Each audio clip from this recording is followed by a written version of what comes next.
Okay, I have a little quote from a guy you might know, Abraham Lincoln. Prohibition goes beyond the bounds of reason that it attempts to control a man's appetite by legislation and makes a crime out of things that are not crimes. A prohibition law strikes a blow at the very principles upon which our government was founded. Okay. So, hope I don't have to summarize that for you. Prohibiting things that aren't bad for you is not good and not American. Also, our opposition here has, I don't think they paid attention to anything we had to say. Because I think they just kept bringing up the same things. She said something about what we said about deaths, that there aren't any deaths. She went on to say stuff about other drugs. She still didn't prove that there are deaths or anything. So yeah, there's still no deaths due to marijuana and drugs. So, as a matter of fact, in states that have legalized marijuana, overdose rates are 24% lower. So I think that's pretty positive. Also, psychosis, they keep bringing it up, but we stated that there are non-psychoactive alternatives like CBD oil. It doesn't get you high, so you can't have psychosis, and it still has great medical benefits.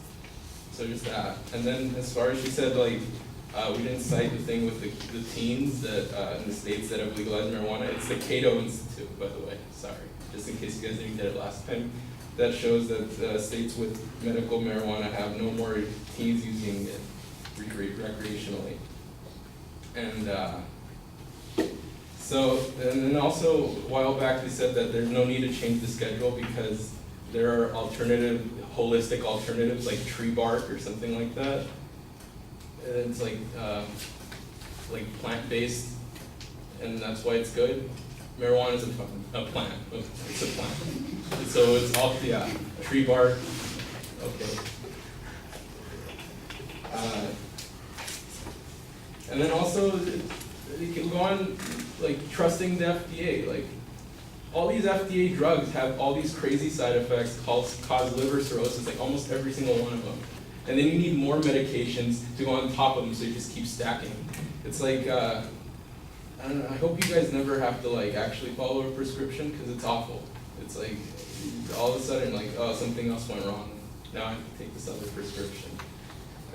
I don't know, I wouldn't go with that.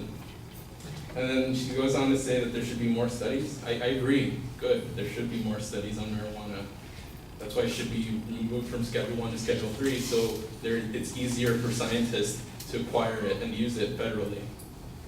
And also I have a little quote from a guy who gave a TED Talk about his daughters who were both born with a rare form of cancer. So he goes on to say, for those of you who are still skeptical, for those of you perhaps like my mother who's still worried about the societal downside of cannabis, I ask you to look at the picture and consider the following.